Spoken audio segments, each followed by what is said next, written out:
Lo so, probabilmente detto così potrebbe risultare un pochino forzato il titolo che ho usato, tuttavia credetemi che farete tesoro dei miei consigli. Quindi, visto che voglio salvarvi la vita, iscrivetevi ai miei canali e quindi adesso, sigla!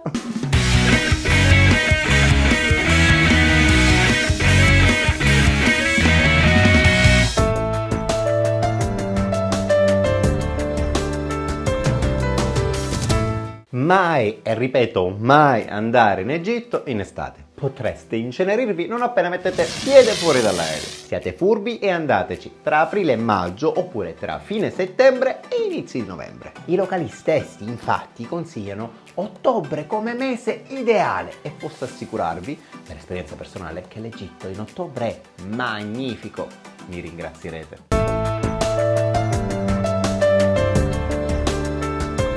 Sfatiamo un mito, per partire per l'Egitto non è necessario il passaporto. Certo, lo si può utilizzare tranquillamente e personalmente lo preferisco, ma si può anche utilizzare semplicemente la carta di identità, ma deve essere valida per l'espatrio. Tuttavia attenzione, state ben attenti alla data di scadenza, deve essere appunto notevole. Inoltre avete anche bisogno di un visto. Personalmente vi consiglio di farlo non sul posto e quindi evitate di sprecare tempo, ma fatelo appunto sul sito ufficiale che vi linkerò qui sopra. Fatelo online, costa solo $25 e credetemi, vi risparmierete una lunga fila e inizierete prima la vacanza.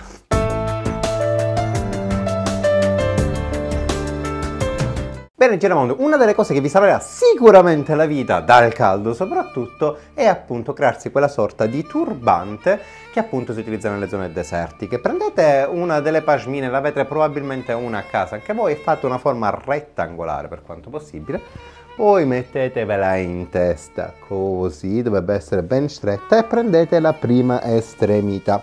Portatela avanti e giratela per così, attenzione appunto ai fronzoli e bloccatela nella prima estremità qua, così prendete la seconda estremità, fate un secondo giro e bloccatela ovviamente qua sopra che ci sono appunto gli incastri, bloccatela bene, aggiustate i fronzoli e tendenzialmente il gioco è fatto. Così sembro più una donna dell'Ottocento, ma insomma questa è l'idea.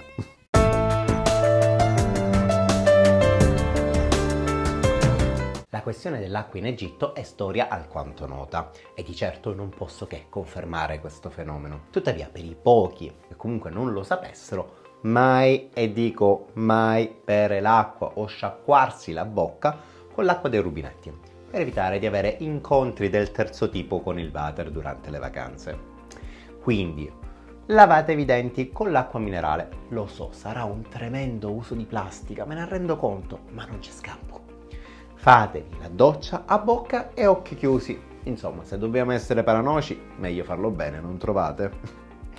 Inoltre, evitate di prendere bevande con ghiaccio o tè al di fuori del vostro resort, poiché al di fuori del resort, di norma, potrebbero, non esserci controlli che vi sono all'interno del resort e quindi, potreste essere colpiti da questa maledizione. Evitate inoltre di mangiare la frutta, la verdura cruda, perché indovinate con che acqua viene lavata? Esatto, proprio quella. E quindi prendete solo frutti che possono essere sbucciati e la verdura è sempre meglio mangiarla cotta. Tuttavia, devo precisare che nel mio resort a 5 stelle io non ho avuto alcun tipo di problema e tutto era sicuro. Tuttavia, uomo avvisato, mezzo salvato?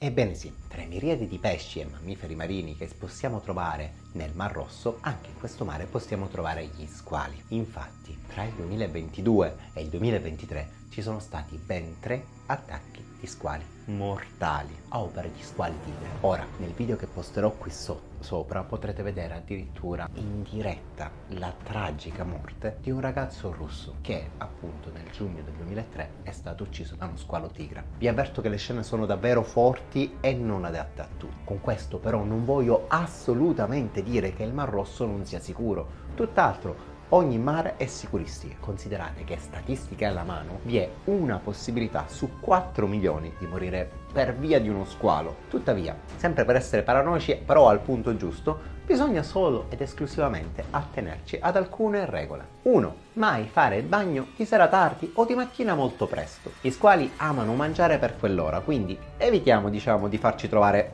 apparecchiati. Evitiamo di allontanarci da soli, a mare aperto. Stiamo sempre appunto in gruppo. Gli squali sono furbi e forse anche un po' pigri e quindi preferiscono prede isolate. Evitate acque eccessivamente profonde o eventualmente acque torbide. Infatti dovete immaginare che gli squali sono come dei grandi giocatori di nascondino. Inoltre, a meno che non siate dei professionisti o se siete semplicemente masochisti, comunque io vi sconsiglio di fare pesca subacquea in queste zone. Avete presente quella storia che gli squali sentono l'odore del sangue a chilometri di distanza? Ecco, è vera, quindi evitiamo di stimolargli l'appetito con i pesci pescati. Comunque, miei cari giramondo, gli squali non predono gli umani, noi non siamo appunto nel loro menù, o il nostro odore, il nostro sapore non gli piace, quindi non è che siamo a rischio. Tuttavia i squali sono animali e per capire bene cosa hanno davanti tendono a mordere, e per quanto ogni morso possa essere definito un segno d'affetto,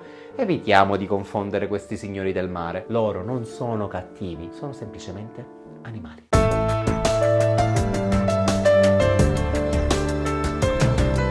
Bravi ipocondrici che non siamo altro, vuoi non portarti appresso una scorta di farmaci buona per supplire le carenze, del Nord Africa? Ovviamente no. E quindi cosa portarsi, in un viaggio del genere? Ovviamente parlo in maniera molto generale perché non conosco i malanni di tutti voi. Io ho 35 anni e sono già un catorcio, quindi vabbè. Comunque, portiamoci l'Imodium o qualsiasi altro farmaco in grado di bloccare eventuali cascate di cacca. Che immagine deliziosa.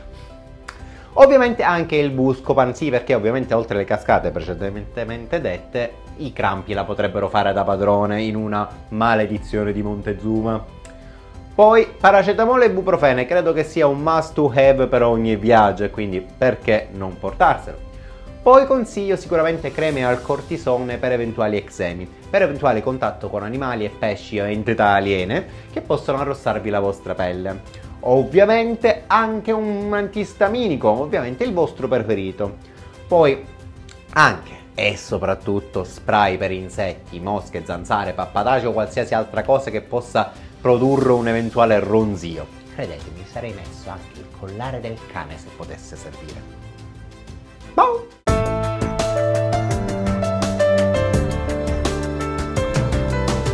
In Egitto viene usata la lira egizia o pound egizio che dir si voglia e ogni euro vale 32,90 lire egizie. Ora, evitate di complicarvi la vita con cambi spesso sconvenienti, tanto siete e rimarrete turisti e quindi pagherete con prezzi turistici. Tuttavia, evitate di camminare con tagli di moneta troppo grandi e preparatevi tante piccole monetine e tagli di 5 e 10 euro. È vero che loro non accettano volentieri le monete, ma hanno imparato ad accettarle. Credetemi, mi ringrazierete ed eviterete così di tornare a casa con soldi inutilizzabili.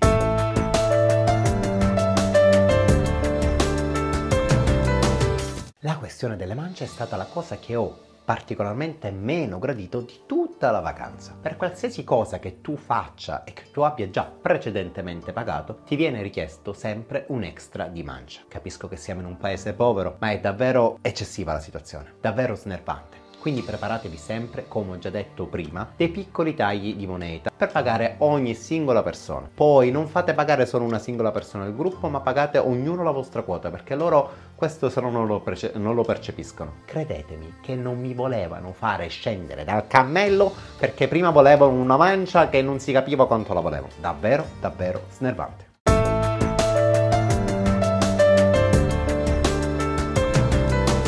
Ecco un argomento che sono certo gradirete, risparmiare. Sono certo che siete più abili di me, infatti vi consiglio sempre di contrattare con i mercanti. Difatti i prezzi offerti al pubblico sono sempre super mega pompati e dovete sempre contrattare con questi mercanti. Io sono una mezza calzetta, anche se una volta sono riuscito a scendere di ben 8 euro. Fate la vostra offerta e magari vi dice bene. Inoltre, per eventuali risparmi vi consiglio sempre, qualora fate già un giro organizzato con qualcheduno, di parlare direttamente con la guida, qualora questa vi ispiri fiducia. Infatti molte di queste guide fanno anche dei tour tour privati, e questi tour privati sono altrettanto sicuri e sono molto più economici, quindi appunto potete fare così. Io difatti a Hurghada ho incontrato Ismail e ve lo posso appunto anche consigliare sia per Luxor sia per viaggi appunto a Hurghada. Qualora ne abbiate voglia, potete contattarmi in privato e vi posso dare il vostro numero. Infatti ho parlato appunto con Ismail e mi ha dato il permesso per potervi girare il suo numero. Quindi poi non mi dite che non vi sono utile. Bene Giramondo, penso di avervi dato delle dritte abbastanza utili per questo viaggio in Egitto, che sono certo farete. Tuttavia, se avete ancora delle domande, non esitate a scrivere qui sotto sui commenti, in modo tale che comunque le posso vedere e posso rispondervi. Mi raccomando di iscrivervi al canale qualora non l'abbiate già fatto